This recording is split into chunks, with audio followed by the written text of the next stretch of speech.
Sang Sabda telah menjadi manusia dan tinggal di antara kita. Para sahabat Sabda Hidup yang terkasih, jumpa kembali bersama saya, Frater Jimmy, dalam permenungan hari ini, Minggu 1 November 2020. Pada hari ini bersama Gereja Sejagat, kita merayakan dengan penuh sukacita Hari Raya Semua Orang Kudus. Permenungan kita pada hari ini diambil dari Injil Matius bab 5 ayat 1 sampai 12a. Mari kita mempersiapkan hati dan pikiran kita untuk mendengarkan dan merenungkan sabda Tuhan. Dalam nama Bapa dan Putra dan Roh Kudus. Amin. Semoga Tuhan beserta kita sekarang dan selama-lamanya. Inilah Injil Tuhan kita Yesus Kristus menurut Santo Matius. Dimuliakanlah Tuhan. Sekali peristiwa ketika melihat banyak orang yang datang, Yesus mendaki lereng sebuah bukit. Setelah ia duduk, datanglah murid-muridnya. Lalu Yesus pun mulai berbicara dan mengajar mereka, katanya, "Berbahagialah orang yang miskin di hadapan Allah, karena merekalah yang empunya kerajaan surga. Berbahagialah orang yang berduka cita, karena mereka akan dihibur. Berbahagialah orang yang lemah lembut, karena mereka akan memiliki bumi. Berbahagialah orang yang lapar dan haus akan kebenaran, karena mereka akan dipuaskan. Berbahagialah orang yang murah hati, karena mereka akan beroleh kemurahan. Berbahagialah orang yang suci hatinya, karena mereka akan melihat Allah. Berbahagialah orang yang membawa damai, karena mereka akan disebut anak-anak Allah. Berbahagialah orang yang dianiaya demi kebenaran, karena merekalah yang empunya kerajaan surga. Berbahagialah kamu jika demi aku kamu dicela dan dianiaya, dan kepadamu difitnahkan segala yang jahat. Bersukacitalah dan bergembiralah, karena besarlah ganjaranmu di surga." Demikianlah Injil Tuhan. Terpujilah Kristus. Para sahabat Sabda Hidup yang terkasih, dimanapun Anda berada, salam sehat dan sukacita untuk kita semua. Pada hari ini bersama Gereja Universal kita merayakan Hari Raya Semua Orang Kudus. Gereja mengajak kita pada hari ini untuk memberikan penghormatan sekaligus menimba inspirasi iman dari semua orang kudus. Siapa itu orang kudus? Tentu pertanyaan yang mungkin muncul dalam hati kita masing-masing. Bagaimana cara mencapai kekudusan? Setiap dari kita tentu dipanggil, diundang untuk masuk dalam hidup kekudusan. Syarat yang paling utama telah kita terima, yakni kita telah dipermandikan melalui sakramen pembaptisan yang memiliki makna kita dijadikan sebagai anak-anak terang, anak-anak Allah yang sejati. Para sahabat Sabda Hidup yang terkasih, penghormatan kepada orang kudus yang kita lakukan pada hari ini, tepat Hari Raya Semua Orang Kudus, ialah bentuk syukur sekaligus kesempatan bagi kita menimba inspirasi iman, bahwasannya orang-orang kudus telah mewariskan warisan iman yang luar biasa dalam sejarah perjalanan hidup gereja sampai pada hari ini. Melalui mereka kita diajak menimba keteladanan hidup yang telah mereka berikan.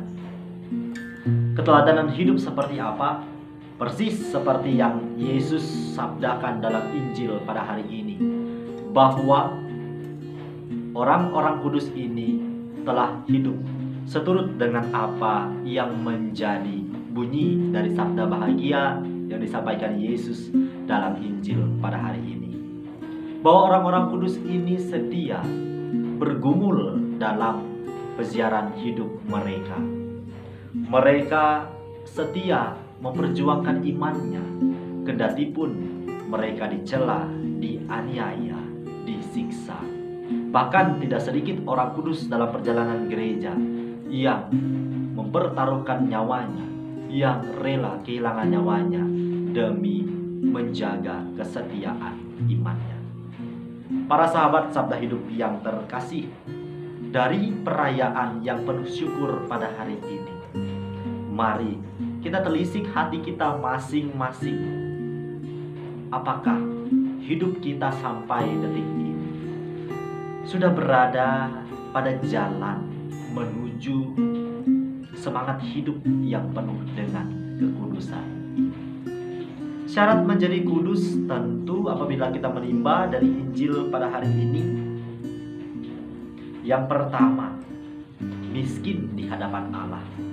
Saya merefleksikannya bahwasannya kita tidak lekat dengan kenyamanan duniawi. Tawaran-tawaran dunia saat ini amat menggiurkan, menyenangkan. Akan tetapi apabila kita melihat kehidupan orang-orang kudus yang sederhana, yang mampu mengatakan tidak pada kelekatan duniawi ini, maka kita akan mengerti semangat kemiskinan yang sejati. Miskin di hadapan Allah. Bahwasanya kita menyerahkan hidup kita sepenuhnya pada penyelenggaraan kasih Allah. Lalu kita juga diajak untuk memiliki hati yang lemah lembut.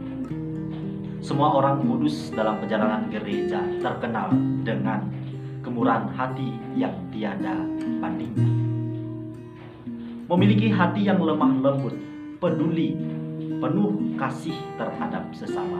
Itulah yang harus kita olah, yang harus kita kerjakan setiap harinya. Lalu juga kita diajak untuk setia, bergumul dalam iman kita, kendati pun kita dicela, dianiaya. Maka para sahabat Sabda Hidup yang terkasih, maukah kita berjuang untuk menghadirkan sifat-sifat ini dalam hidup kita, menjadi pribadi yang rendah hati, pribadi yang mau membuka diri pada setiap bentuk apa yang Tuhan Allah kerjakan bagi hidup kita. Syarat mencapai kekudusan yang lainnya tentu kita setia dalam Ekaristi. Sebagaimana orang kudus yang baru saja kita terima beberapa waktu yang lalu, yaitu Beato Carlo Acutis mengatakan bahwa Ekaristi menjadi jalan tercepat untuk dapat sampai ke surga. Maka saya mengajak kita semua untuk setia, menjadikan Ekaristi sebagai pusat hidup kita, tempat kita menimba kekuatan, semangat. Dan yang paling penting ialah kita menyadari keberdosaan kita. Kita sadar akan setiap kelemahan dan memohon daya kekuatan kepada Allah agar kita dimampukan bangkit untuk menuju hidup yang semakin baik dari hari ke hari. Dan yang paling penting adalah kita memiliki tokoh orang kudus yang menjadi idola dalam hidup kita, sehingga kita punya gambaran, semangat, inspirasi yang dapat kita timba dan dapat kita teladani dalam perjalanan hidup kita hari lepas hari.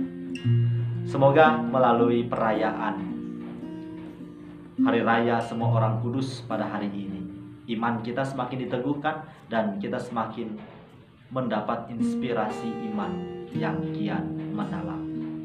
Semoga Allah yang Maha Kuasa memberkati kita, melindungi kita dari dosa dan mengantar kita ke hidup yang kekal dalam nama Bapa dan Putra dan Roh Kudus. Amin.